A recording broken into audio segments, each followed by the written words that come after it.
Question number 2, Jami-Lee Ross. Mr Speaker, my question is to the Minister of Finance and asks, how is the government's economic program supporting stronger economic growth, more jobs and higher incomes? Honourable Bill English. Speaker, the steps taken by the government over the last 5 years are starting to deliver results as we work alongside New Zealanders to recover from the recession and build a platform for growth. Last week's household labour force and quarterly employment surveys exceeded expectations, with annual jobs growth to the year to December at 66,000. That is 66,000 more people employed at the end of 2013 compared to the end of 2012. Labour force participation increased to 68.9%. Now that is 68.9% of the adult population available for work. This is the second highest level ever recorded. So the decrease in unemployment has occurred at the same time as the number of people available for work is at its second highest ever.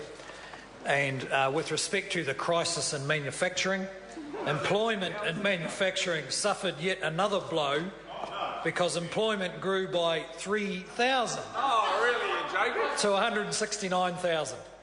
And incomes are rising. Since 2008, after-tax average wages have increased by 25% at a period where the cost of living has increased by 10%. Supplementary question. Supplementary question, Jami-Lee Ross. How has New Zealand's stronger economic performance benefited New Zealanders by delivering higher incomes? Honourable Bill English.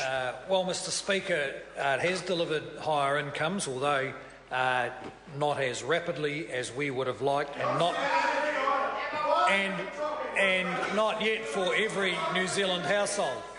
Last week's labour market statistics showed that 2013 weekly earnings grew by 2.8% in 2013, above the 1.6% increase in the cost of living.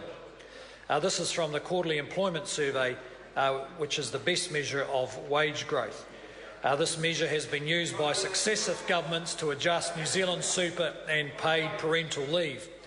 I'd also note the average wages used by the Green Party for their policies on minimum wages and welfare benefits, despite arguing here that the QES is not the right measure of wage growth.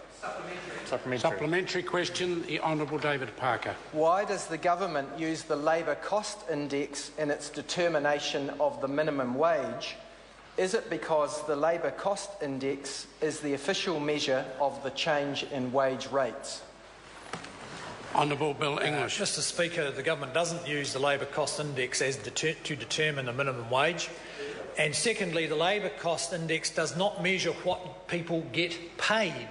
It is an index of the value of labour for specific skill sets in specific industries. What measures what people get paid is the QES, and that shows rising real incomes. Point of order, the Honourable David Parker. I seek leave to table the document that shows that the government uses the labour cost index as the basis for the minimum wage. I need the source of the document. It's a combination of the Department of Statistics information, sir, and the information that's released by the government at the time when the minimum wage is set. Order. I think it's a marginal call, but on the basis the House can decide, leave us sought to table that documentation. Is there any objection to that being done? That would have... Order. There is objection. Supplementary question. Supplementary question, Jami-Lee Ross. What other reports has he seen on the improving performance of the New Zealand economy? Honourable Bill English. Mr Speaker, there are a wide range of reports on improvements in the New Zealand economy.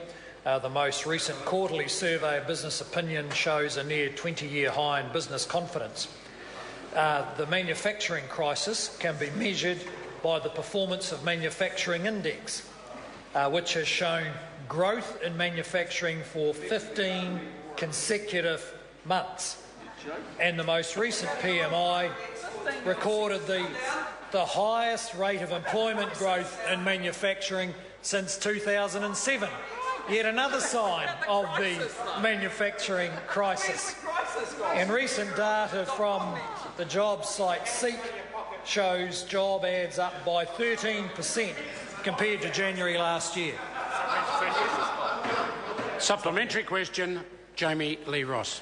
How is the improving economy helping vulnerable families to get ahead?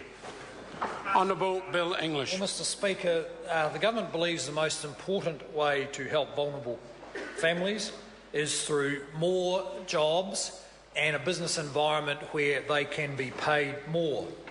There is no better news for those who are vulnerable and dependent on the state to see a continued improvement in the jobs market and rising real wages.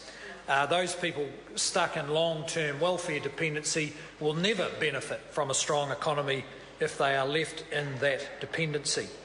The government is continuing to work with those families through ongoing investment in the welfare system, and over the last two budgets we have invested around $500 million to help people off welfare and into work.